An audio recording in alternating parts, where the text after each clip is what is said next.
The Wurth vacuum brake bleeder allows a single technician to complete the task of bleeding the air from the hydraulic brake system. The Wurth vacuum brake bleeder kit includes a brake bleeder tank, an auto reservoir filler, 3 different hose lengths, and an assortment of fittings to suit most popular makes of vehicles. Connect the suction hose to the brake bleeder tank. Plug in the workshop air line, making sure that the air supply is between 4 and 8 bar. Turn on the airflow tap, then push down on the blue button to start the suction.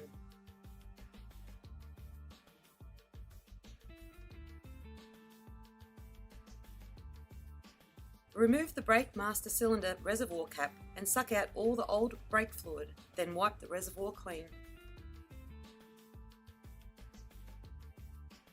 Fill the auto reservoir filler and attach to the brake master cylinder reservoir.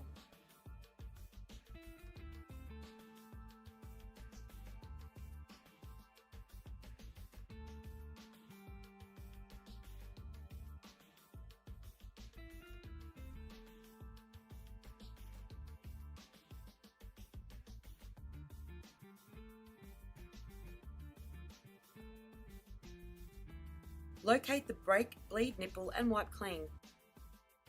Fit the brake bleeder with the correct fitting. Start the vacuum brake bleeder and open the brake bleeder nipple on the vehicle. Watching the flow of fluid through the bleeder hose, once the new clean fluid is evident, close the bleeder nipple on the vehicle, turn off the vacuum brake bleeder and remove the brake bleeder. Repeat this process for all 4 wheels. Remove the auto filler from the brake master cylinder reservoir. Top up fluid if required and refit reservoir cap. The Wurth vacuum brake bleeder enables you quick, clean, one-man operation, fast, time-saving bleeding of the brake line system and simultaneous replacement of the old brake fluid. The refill unit drastically reduces the likelihood of getting air in the brake lines. Connection to almost any brake nipple with universal adapter set. Suitable for all car brake systems, hydraulic clutch systems and most hydraulic couplings in trucks and buses. The one-man Wurth vacuum brake bleeder kit.